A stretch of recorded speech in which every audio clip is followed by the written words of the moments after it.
Isso. Hã? Aí. Como é que eu faço para pôr? Ah, já sei.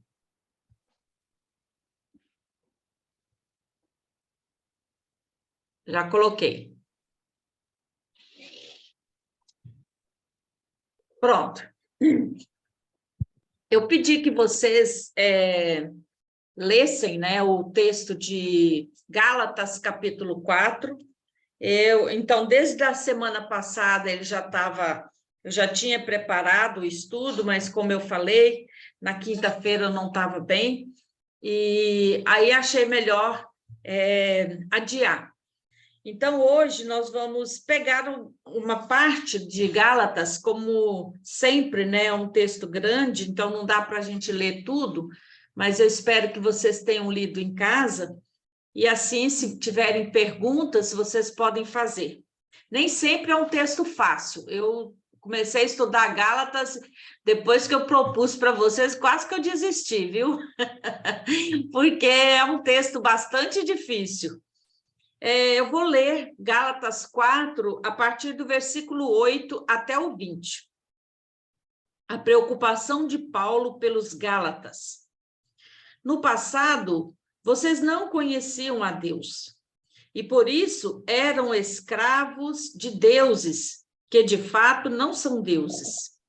Mas agora que vocês conhecem a Deus, ou melhor, agora que Deus os conhece, como é que vocês querem voltar para aqueles poderes espirituais fracos e sem valor?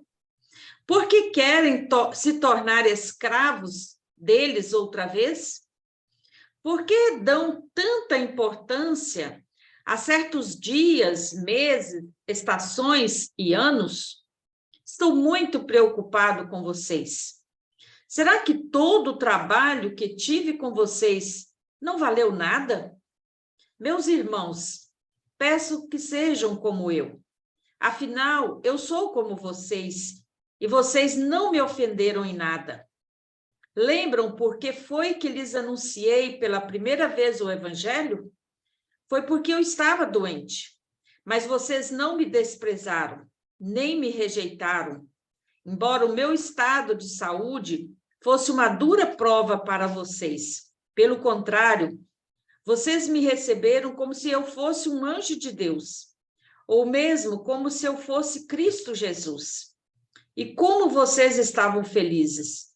Eu posso afirmar que, se pudesse, vocês teriam arrancado os seus próprios olhos para me dar. O que foi que aconteceu? Será que agora, por ter dito a verdade, eu me tornei inimigo de vocês? Esses homens mostram grande interesse por vocês, mas a intenção deles não é boa. O que eles querem é separar vocês de mim, para que vocês sintam por eles o mesmo interesse que eles sentem por vocês. É bom vocês terem um interesse sincero, sempre, e não somente quando estou com vocês. Meus queridos filhos, eu estou sofrendo por vocês como uma mulher que tem dores de parto, e continuarei sofrendo até que Cristo esteja vivendo em vocês. Como eu gostaria de estar aí agora para poder falar com vocês de modo diferente. Estou muito preocupado com vocês. Até aí, até aqui. Bom, eu acho que vocês já devem estar bem, quem está seguindo desde o início, né, o texto da carta de Gálatas, que o apóstolo Paulo escreve aos cristãos em Gálatas, a gente sempre, de novo, a gente vai deparar com a lei e a graça, né? Sempre Paulo está relacionando como é que fala? O legalismo da lei, que alguns achavam muito, aliás, mais importante do que tudo, né? Do que, às vezes, a própria palavra, e Paulo enfatiza também a graça. Logo no início do capítulo 4, ele vai falar um pouco sobre essa mudança, né? Como eles fossem crianças, né, menor de idade. E eu achei interessante quando a gente vai ler um pouco sobre a cultura, né, dessas pessoas. Para os judeus, o menino se tornava adulto com 12 anos, quando ele fazia a bar mitzvah, que era a confirmação. Era o momento que o menino lia pela primeira vez a lei. E ali o pai dava uma bênção especial para aquele filho e tornava ele filho da lei. E ele tinha, então, daquele momento em diante, ele teria que assumir todos os compromissos e riscos também sobre a lei. Ô, Klaus, a Sônia está tentando entrar e não está conseguindo. Oi? Aqui não está aparecendo nada.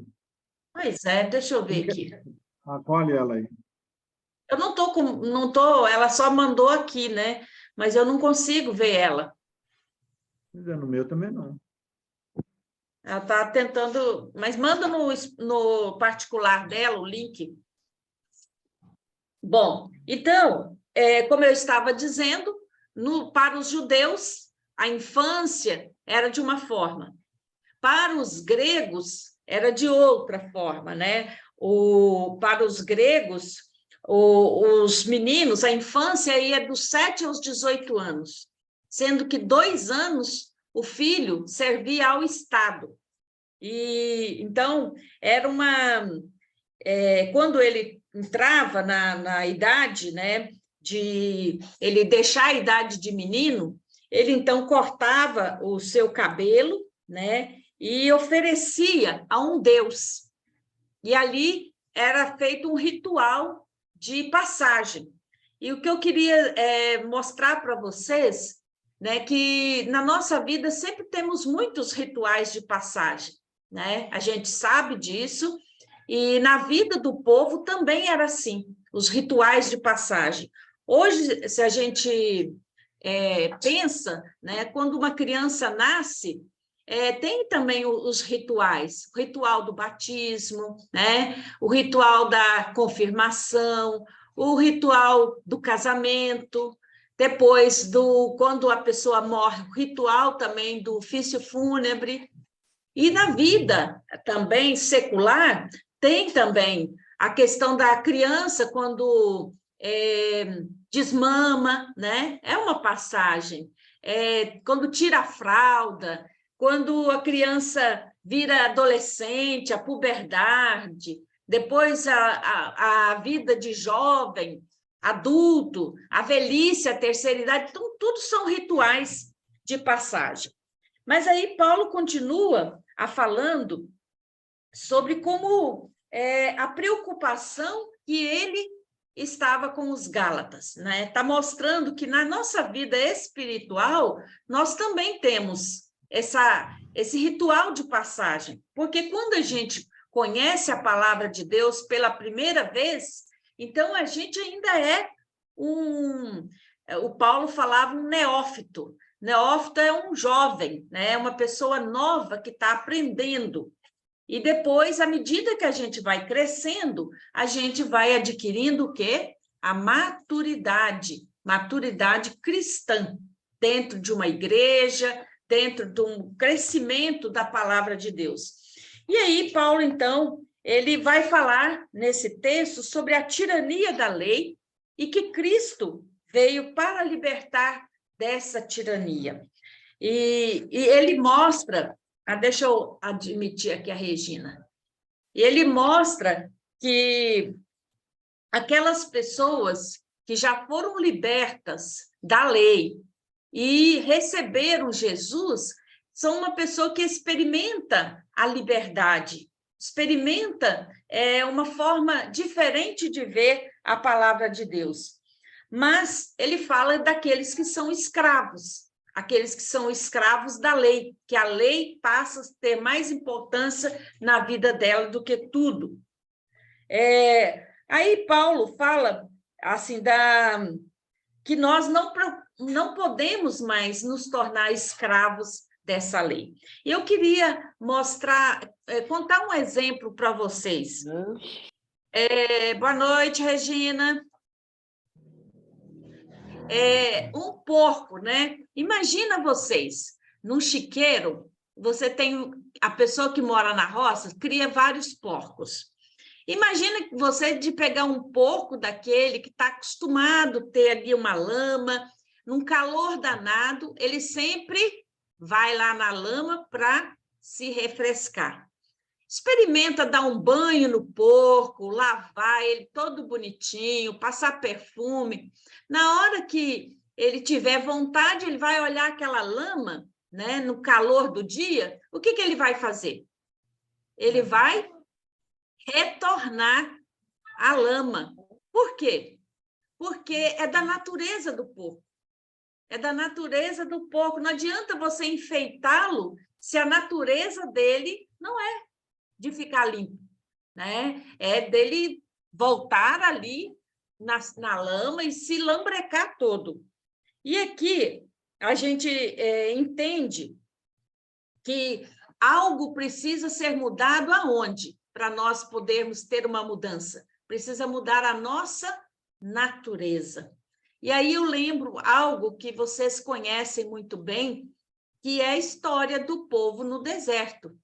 Quando o povo saiu do Egito, por que será que o povo de Israel peregrinou durante 40 anos no deserto? Por quê? Porque a cabeça deles ainda era uma cabeça de escravo.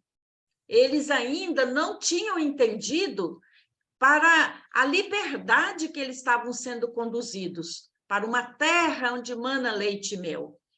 E várias vezes Moisés tem dificuldade de lidar com esse povo, porque era um povo de um coração duro, de dura serviço. Ele mesmo, às vezes, falava, esse povo é um povo de dura serviço, é um povo de coração duro.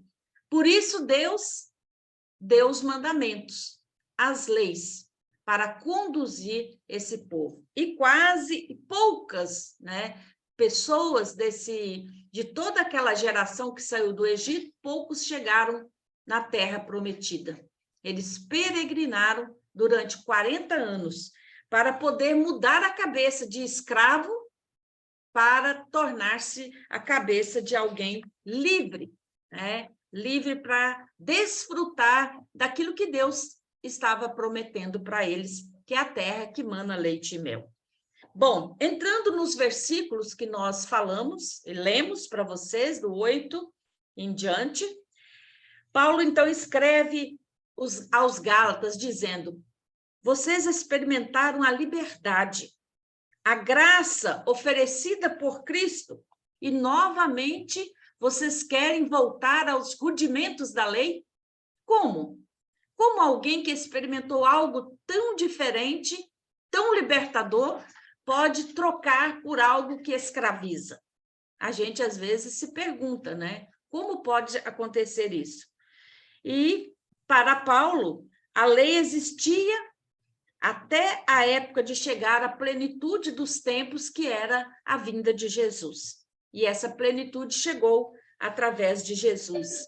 E os Gálatas experimentaram isso, experimentaram essa liberdade oferecida por Cristo. E agora Paulo mostra, né, que ninguém conhece a Deus apenas pelos esforços próprios, mas é Deus que se revela a nós por sua graça. Deus vem ao nosso encontro. Olha que coisa mais maravilhosa. Não é só nós que conhecemos a Deus, mas Deus, é melhor, Deus nos conhece. Deus nos conhece. Como vocês podem querer voltar aos poderes espirituais fracos e sem valor? Né? Quer dizer, não é você que conhece Deus, mas é Deus se dá a conhecer a nós, através da sua palavra, através da sua graça. E tem um ensinamento que eu acho muito interessante de John Wesley, onde ele assemelha o nosso estado sem Jesus como um corpo sem vida. Então, você imagina, quando você se depara com uma pessoa no caixão, uma pessoa morta, o que essa pessoa morta pode fazer por si mesma? O que vocês acham? Uma pessoa que está morta, o que ela pode fazer por si mesma? Nada. Nada, é verdade. Uma pessoa que está morta, ela não pode fazer nada por si mesmo. Aí John Wesley fala o seguinte, da graça preveniente. Ah, mas o que é isso? O que é esta graça preveniente? A graça ele fala dessa graça preveniente que precede a decisão humana. Antes de nós respondermos a Deus, Deus nos dá condições para responder. É como aquela pessoa que está morta, ela não pode fazer nada por si mesma. Mas no momento que o Espírito, né, que Deus dá vida a essa pessoa e coloca ali o seu Espírito, ela então pode responder ao amor de Deus, ao amor perdoador de Deus. Então, sem Jesus, nós também somos como pessoas mortas. Temos ali o corpo, mas não temos a vida.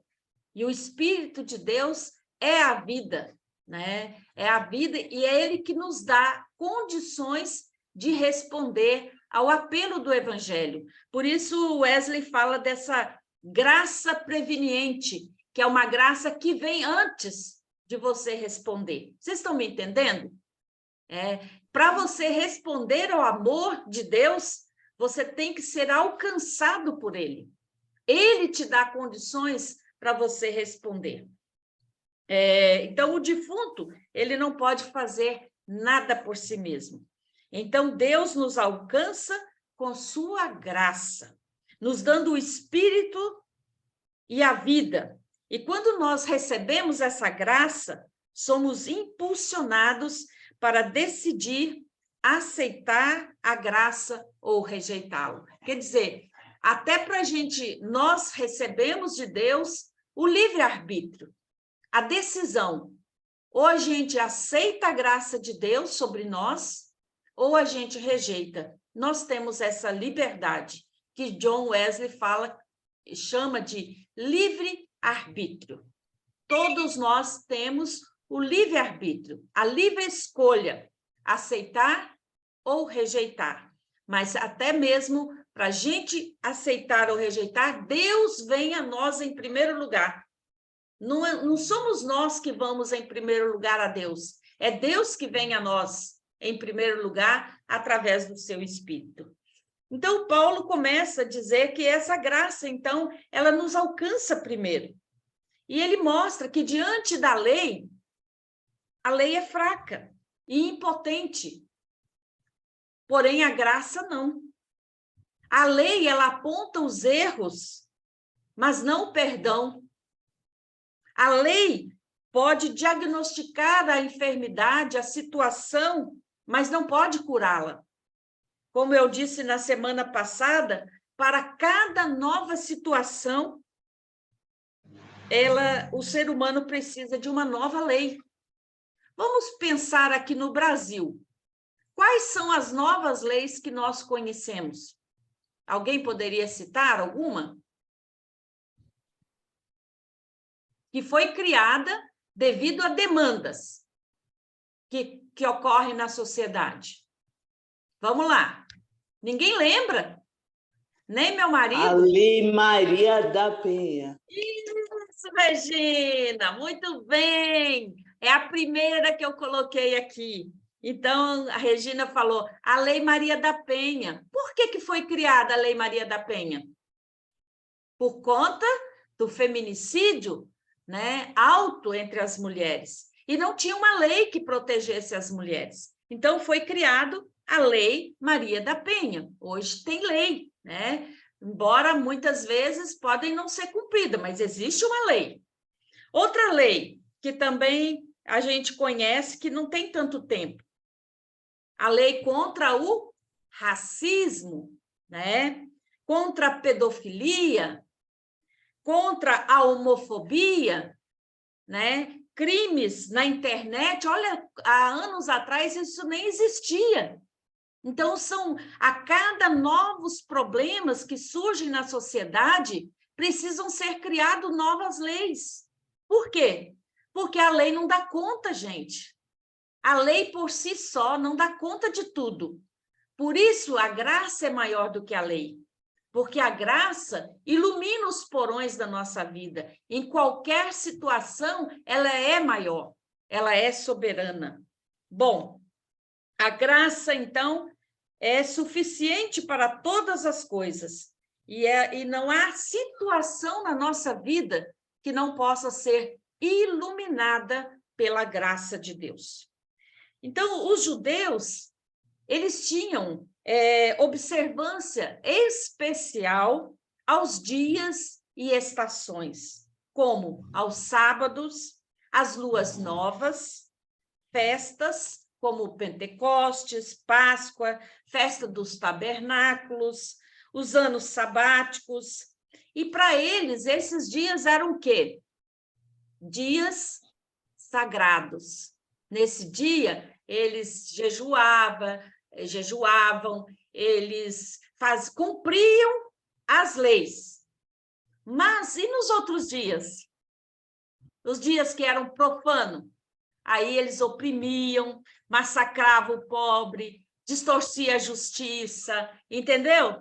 Olha, tem dia sagrado, que eu tenho que ser santo, mas tem dia profano, que eu posso fazer as coisas que me agradam, ou que bem eu entendo. E Jesus condena esse tipo de judeu, de fariseus, de pessoas que agiam dessa forma, dizendo, olha, vocês pagam o dízimo do hortelã, do cominho, fazem orações longas e jejum, né? Observam as festas da lua nova e disso, mas oprimem o fraco, o oprimido, né? As viúvas que vivem no meio de vocês. Estão percebendo? Então, para o cristão, não existe dia sagrado e dia profano. Existem? Não. Para o cristão, todos os dias é dia do Senhor. Todos os dias têm que ser iluminados pela graça de Deus.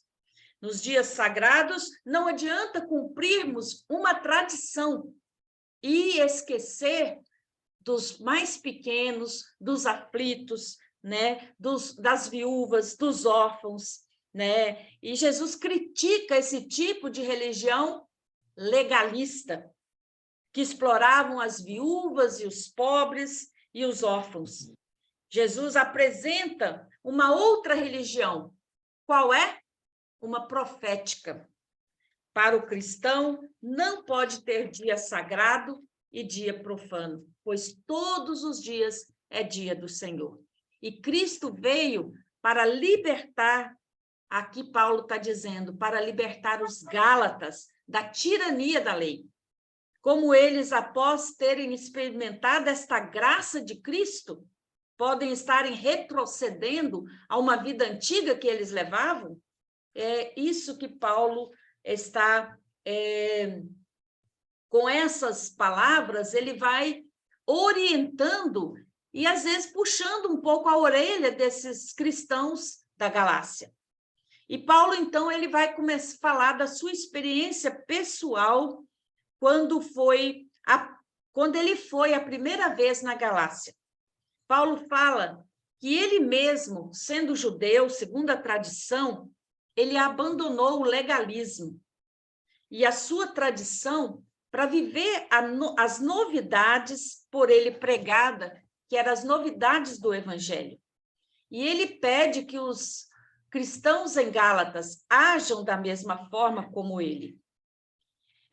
Aqui temos uma referência ao espinho na carne de Paulo, né? E ele fala nesse texto, mostrando que ele, quando foi levar pela primeira vez o evangelho aos Gálatas, aos cristãos que se tornou cristãos, né, através da pregação de Paulo, ele fala que foi um momento muito difícil, um momento onde ele estava doente, muito doente. E ele fala que esses cristãos em Gálatas acolheram ele de uma forma tão respeitosa, tão amorosa, que se pudesse, eles arrancavam seus próprios olhos e daria para ele. E o que seria esse espinho na carne de Paulo?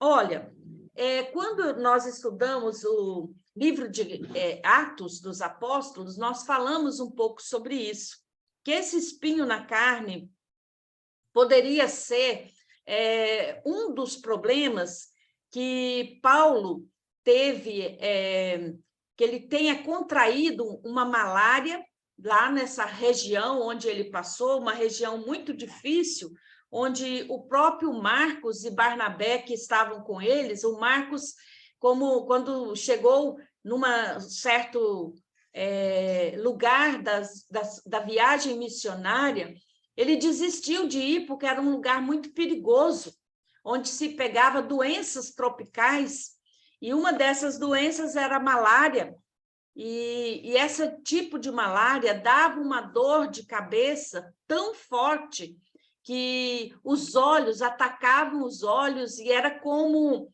um ferro. O autor, né, o que faz o comentário desse texto, fala que era como um ferro em brasa, enfiando na fronte, de tão forte que era a dor, né? E que Paulo tinha uma aparência física de desprezo muito ruim, que outras pessoas teriam cuspido nele, porque a aparência dele era horrível.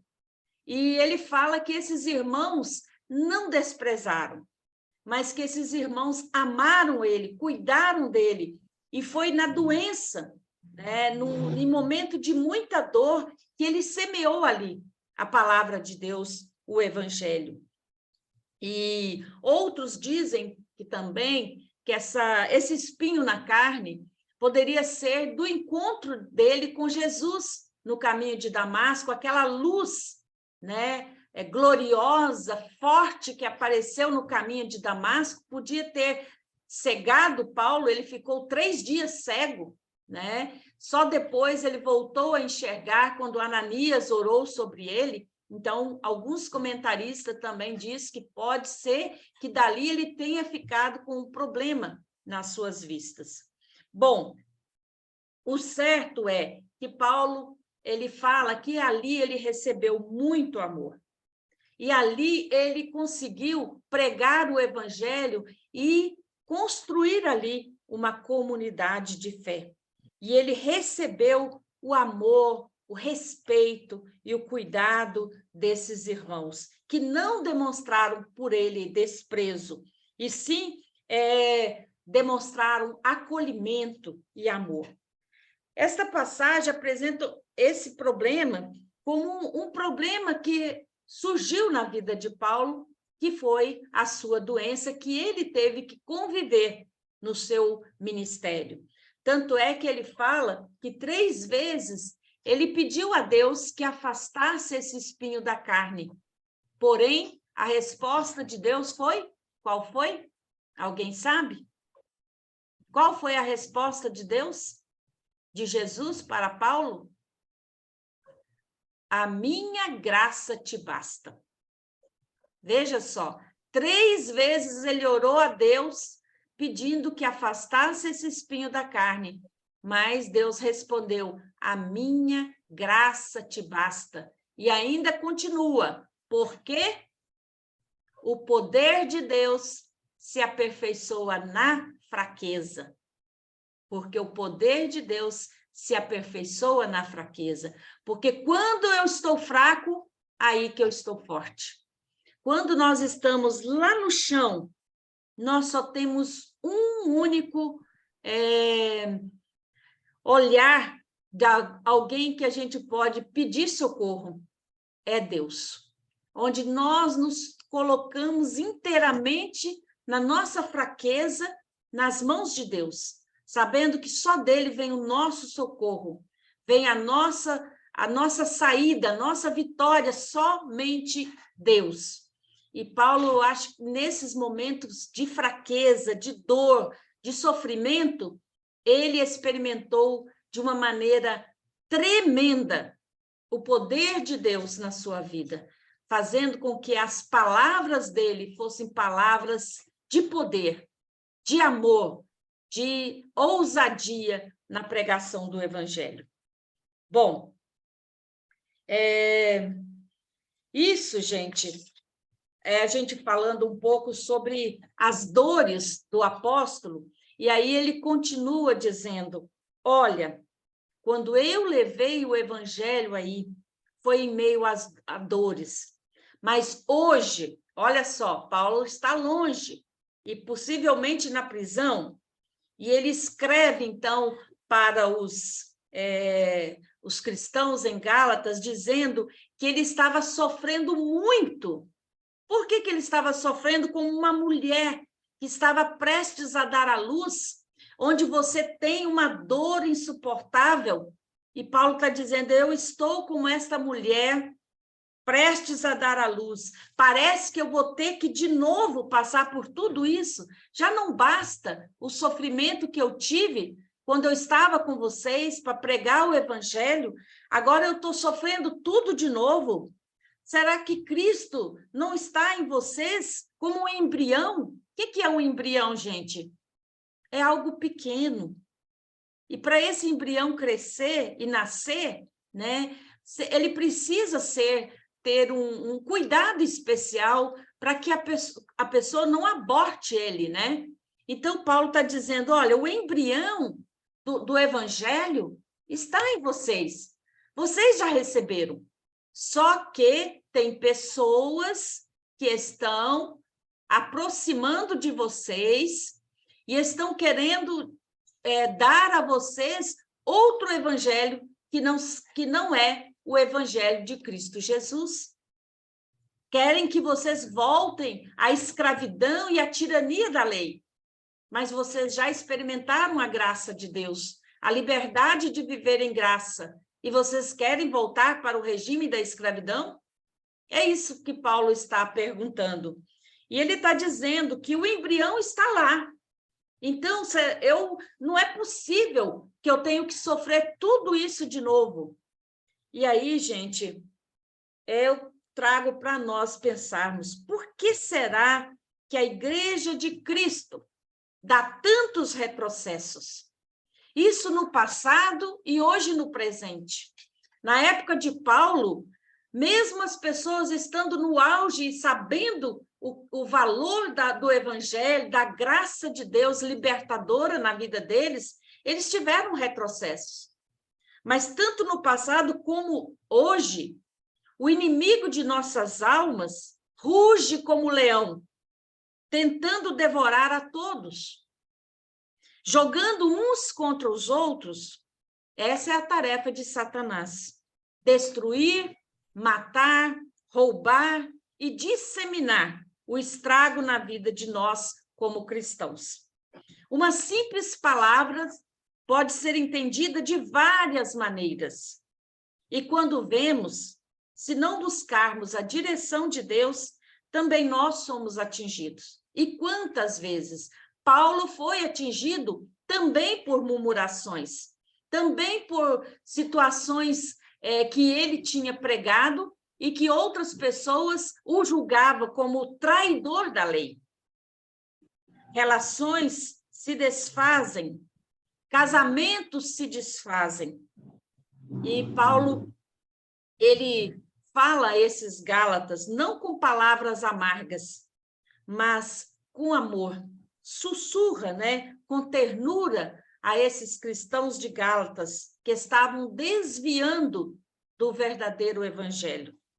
Novamente, ele utiliza também o relato da antiga aliança, citando aqui a Agar e Sara, né? Quem lê o texto viu que tem também, né, esse texto ali. E ele mostra que Agar representa os filhos da lei, da antiga aliança. E Sara né? O filho de Sara representa a nova aliança dos filhos libertos. Um é o filho da escrava, o outro é o filho da livre, é o filho que é livre e que não tem a escravidão em sua vida. Bom, o que nós podemos trazer? Que o homem que faz da lei o princípio da sua vida está na posição de um escravo. E o escravo, durante toda a sua vida, ele tem que dar satisfação ao seu amo, ao seu dono. E isso é a lei. Enquanto que o ser humano que faz da graça de Deus o princípio da sua vida, ele faz do amor o fator mais dominante em sua vida.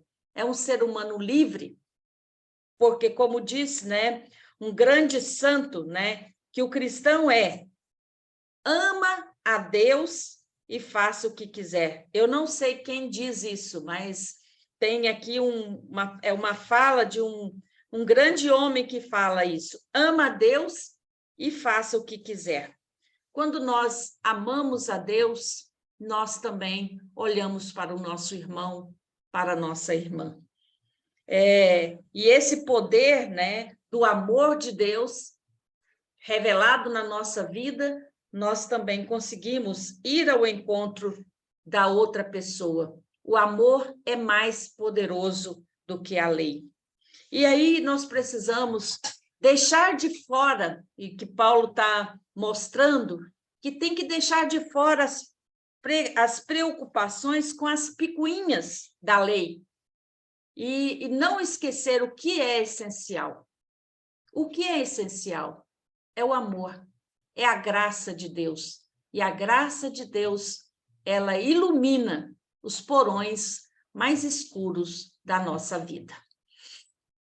Bom, eu deixo agora um espaço para vocês que quiserem perguntar e colocar alguma coisa que não entendeu, ou também uma colocação sobre aquilo que vocês ouviram. Eu vi que o Gilmar entrou também, não sei se ele está me ouvindo ainda, está com a câmera desligada, mas é um prazer, né, ter o Gilmar. Não sei se ele já está morando no Espírito Santo, lá em Guarapari, né, mas é um grande amigo, companheiro também, da primeira igreja que eu fui pastorear lá em Colatina, e é uma alegria tê-lo aqui também conosco.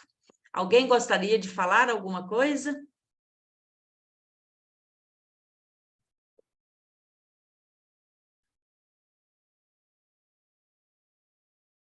Minha gratidão a Deus pela vida da minha pastora. Deus, em sua infinita graça, continue derramando sabedoria e discernimento, saúde e paz sobre você, pastora Noemi, sua família. Muito obrigada, Gilmar. Muito obrigada. Você não imagina como eu fico feliz de ver você aqui hoje. Olha, foi um presente para mim. Hoje eu estava precisando desse presente, viu? Minha gratidão eterna a você, a Klaus, né? Amigos de longa data. O tempo passa, mas a imagem e tudo que vocês representam para nós fica no coração e em mente, viu? A gente não consegue esquecer de vocês, não tem como. Muito obrigado mesmo. E sempre que possível eu entro, ouço, né? E você bondosamente me dá a liberdade de conversar.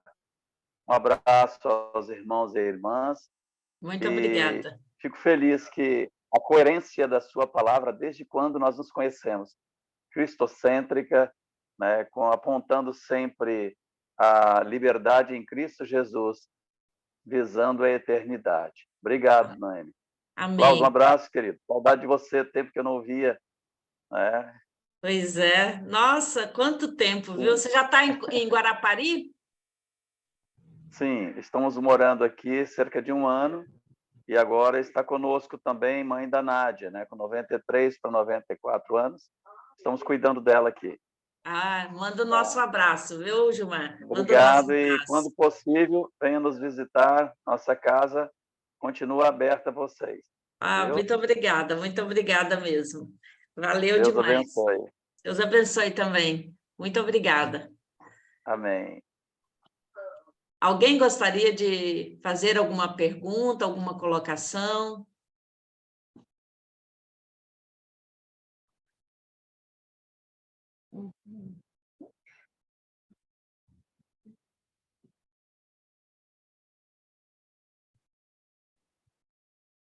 Pessoal, é vergonhoso?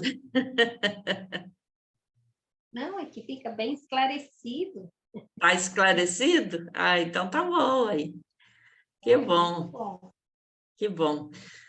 Pessoal, muito obrigada por vocês estarem aqui hoje. Vocês não imaginam o presente, né, de Deus, né, ter vocês, ter essa oportunidade de estudar junto com vocês a Bíblia. Nós estudamos o livro de Atos todinho, viu, Gilmar? E agora nós estamos estudando a carta de Gálatas, né? E hoje estudamos o capítulo 4 e agora faltam somente 2 para terminarmos. E é muito bom poder ter esse tempo com vocês. É um tempo, para mim, muito precioso, muito precioso. E hoje estou aqui pela graça de Deus que sustenta, né? Que às vezes a gente tem passado por uma situação muito difícil, mas Deus tem nos dado essa graça e essa força para estarmos aqui com vocês. Então, eu vou pedir o Gilmar para orar por nós, né? Encerrando esse momento. Você pode, Gilmar? Amém. Como diz o nosso bispo Adriel, da Igreja Metodista, oração sempre está em ordem. É verdade, a gente nunca esquece dos ensinamentos, né? Então, eu peço que você ore por nós, também pedindo a bênção de Deus para a nossa vida, pelos nossos trabalhos aqui, né? Então, ore aí por nós. Faremos isso. Pai, nós bendizemos a Ti pelo dia que o Senhor nos ofertou, pela chance de viver diante de Ti, diante dos homens. E ao chegar neste momento, Pai, que o Senhor nos oferece a oportunidade, através de Tua serva, ó Deus, a compartilhar conosco a Tua palavra, que enriquece a nossa alma, que fortalece a nossa fé, que nos dá a direção, Deus, de encontrar contigo na eternidade. Muito obrigado, Senhor, porque relembrar, Pai, dos Teus ensinamentos, ó Deus, na revelação do Teu Santo Espírito. Amém, Muito obrigado, Deus. É enriquecedor, Pai, é edificador. Alimenta-nos, sim, Senhor. Obrigado pela vida da pastora Noemi, Senhor, Amém, que tem se colocado nesta brecha, Senhor, apesar das adversidades que a vida oferece, mas o Senhor, com tua boa mão de poder, não, Pai, não encolha, mas continue, Deus, a estender sobre a vida dela, a vida de Cláudia e sua parentela, porque esta casa, Senhor, é casa de salvação. São Amém, testemunhas Jesus. do teu nome, Senhor, chamados por ti e obedientes, continuam, Deus, a fazer a tua obra. Ó Amém, Deus, a Jesus. espalhar a santidade bíblica, a falar de Jesus Cristo como Salvador e Senhor. Amém, Deus, Jesus. não deixe faltar nada. Pai, Sim, que a Jesus. providência do Senhor seja constante sobre a sua casa, sobre a Amém, sua Jesus. parentela, sobre o seu ministério, alcançando, Senhor, a cada uma da sua comunidade, dando a provisão da saúde, saúde física, da saúde mental, da saúde psíquica, ó Deus, da saúde, sobretudo espiritual. Deus, cai a 1000 à direita, 10 à esquerda, eles não serão atingidos, porque estarão, Pai, cobertos pelo teu sangue. Ó Deus, não desampare, porque Tu és o nosso refúgio, Senhor. Tu és a nossa fortaleza, Tu és o nosso socorro bem presente na hora da angústia, na hora da tristeza, da tribulação. Pai, assim como o salmista, ó Deus, falava e cantava, o Senhor é o nosso pastor. Então, Senhor, não nos permita faltar nada. Seja presente, Senhor, a cada momento em nossa existência, e sobretudo sobre a vida da Tua serva. Carece de Ti, Senhor. Ela mesmo diz, Pai, que tem passado momentos de aflição. Deus, aquieta a sua alma com Teu Santo Espírito. Estenda a Tua boa mão de poder e segure em suas mãos. Pai, não permita que ela venha sentir sozinha, e nem a sua família, mas que, ó Deus, Tu possa levantar e mostrar, Pai, que ainda há joelhos dobrados, ó Deus, ó Pai, há remanescentes de Israel, ó Deus, que servem a Ti e que estão intercedendo por ela e por sua família. Pai, não desampare a sua igreja, Senhor, Porque, ó Pai, nós cremos na vitória em Teu nome, Jesus. Pai, a Tua palavra diz que em Ti nós somos mais que vencedores. Então, Senhor, dê ânimo a cada um de nós, a fim de que possamos continuar, ó Deus, passo a passo, ó Deus, seguindo a terra prometida por Ti, Canaã celestial. Nós bendizemos pelo estudo, por este momento. Dá-nos, então, a noite de descanso. Se amanhã o dia nos pertencer, Pai, possamos testemunhar o Teu nome, glorificando a Deus e servindo ao próximo, em o nome de Jesus. Amém. Amém, amém. Olha, ô Klaus, tira uma foto aí, ó, da turma inteira. Acho que o meu marido saiu, nem sei também. Mas eu desejo a todos vocês um bom final de semana, que Deus ilumine a vida, a família de cada um e que tenha um abençoado final de semana. Nós temos, depois de amanhã, aqui o Dia da Alegria, estamos esperando mais de 100 crianças e temos que ainda preparar histórias para contar para as crianças, então vamos também orar por essa programação para que Deus também esteja cuidando e abençoando. Bom, uma boa noite para vocês e mais uma vez, muito, muito, muito obrigada pela presença de todos. Tá bom? Beijão. Vamos juntos. Um abraço. Outro, Gilmar. Um abraço na Nádia. Boa noite. Boa noite. Boa noite, Boa Regina. noite. Boa noite. Boa noite.